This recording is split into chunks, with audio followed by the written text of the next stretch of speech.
नमस्कार दोस्तों, मैं आपका अपना एडवोकेट पंकज सिंह जिला गाजियाबाद से। दोस्तों, आज बात करते हैं कि डूबे हुए पैसों को प्राप्त करने की कानूनी प्रक्रिया क्या है। इंसानी तौर पर एक दूसरे की मदद करना हमारी आदत होती है। हम अपने दोस्तों की या परिजन की मदद या तो लेते हैं या करते हैं।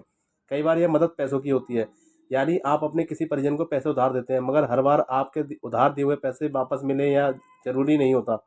कई बार उधार दिए हुए पैसे वापस पाने में काफ़ी खासी मशक्कत करनी पड़ जाती है और कई बार ये पैसे डूब भी जाते हैं। अब सवाल यह है कि डूबे हुए पैसों को प्राप्त करने की कानूनी प्रक्रिया क्या है।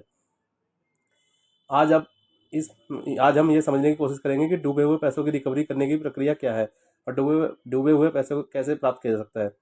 पहला, प्रॉमिसरी नोट का इस्तेमाल। किसी परिजन या मित्र को दिया गया ऋण आमतौर पर असुरक्षित होता है, क्योंकि इसमें ढीले ढाले नियम और शर्तें होती है। एक प्रॉमिसरी नोट लिखित रूप में एक ऐसा दस्तावेज है जिसमें निर्माता द्वारा हस्ताक्षरित एक बिना शर्त का वचन होता है, जो केवल एक निश्चित व्यक्ति को या धारक को एक निश्चित राशि का भुगतान करने के लिए ही होता है। किसी प्रॉमिसरी नोट में सरल नियम और शर्तें शामिल होती हैं। इनमें कोई विशिष्ट खंड शामिल नहीं होता है। साथ ही निगोशिएबल इंस्ट्रूमेंट एक्ट 1881 के अनुसार एक वैध कानूनी दस्तावेज है और विवाद के मामले में अदालत द्वारा स्वीकार किया जाता है। लोन एग्रीमेंट का इस्तेमाल।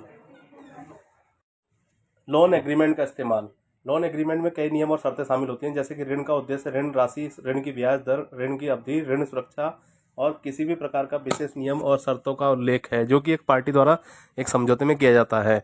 एक लोन एग्रीमेंट लोन लिए जाने या दिए जाने या पैसे उधार देने को एक अधिक औपचारिक बनाता है। ये समझने के बाद हम जानते हैं कि आप कैसे अपने परिजन या मित्र से अपने डूबे हुए पैसे वापस प्राप्त कर सकते हैं। जब एक व्यक्ति अपने दोस्त या परिजन को उधार देता है और अगर पैसे नहीं लौटाए जा रहे हैं, तो न्यायालय में जाने के लिए कुछ बातों का होना आवश्यक है। आइए समझते हैं वो कौन सी बातें हैं।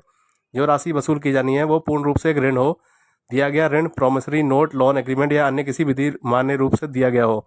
अपने दोस्त या रिश्तेदार से अपना पैसा वापस पाने का यह उपाय उन मामलों पर भी लागू होता है जहां किसी तीसरे पक्ष ने आपके द्वारा अपने दोस्त या रिश्तेदार को उधार दिए गए पैसे की गारंटी दी हो। इन बातों का ध्यान रखे जाने के बाद आपको न्यायालय में एक समरी सूट फाइल करना होगा। एक समरी सूट दाखिल करने वाले व्यक्ति द्वारा दो महत्वपूर्ण घोषणाएं होती हैं। एक विशिष्ट शपथ की सीपीसी के आदेश 37 के तहत मुकदमा दायर किया गया है। कोई राहत जो आदेश के दायरे से बाहर है, अंतिम राहत के रूप में नहीं मांगी जाएगी।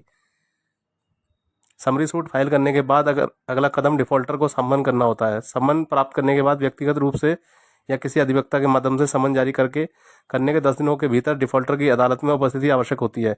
यदि डिफॉल्टर न्यायालय में नहीं आता है तो बाद में आरोप स्वाभाविक रूप से डिफॉल्टर द्वारा स्वीकार किए जाने के लिए माना जाएगा और उधारकर्ता को उनके समझौते में उल्लिखित ब्याज के साथ या बिना ब्याज के पैसे वापस करने के लिए कहा जाएगा, या फिर सम्मन का उत्तर 10 दिनों के भीतर उधारकर्ता की ओर से दिया जाना चाहिए कि या तो वह आरोप स्वीकार करता है या उसकी ओर से कोई बचाव मौजूद है।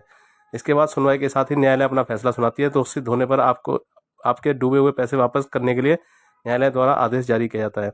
तो कैसी लगी जानकारी दोस्तों? अगर जानकारी अच्छी लगी तो लाइक, कमेंट, शेयर और सब्सक्राइब जरूर करें। जय हिंद, जय भारत।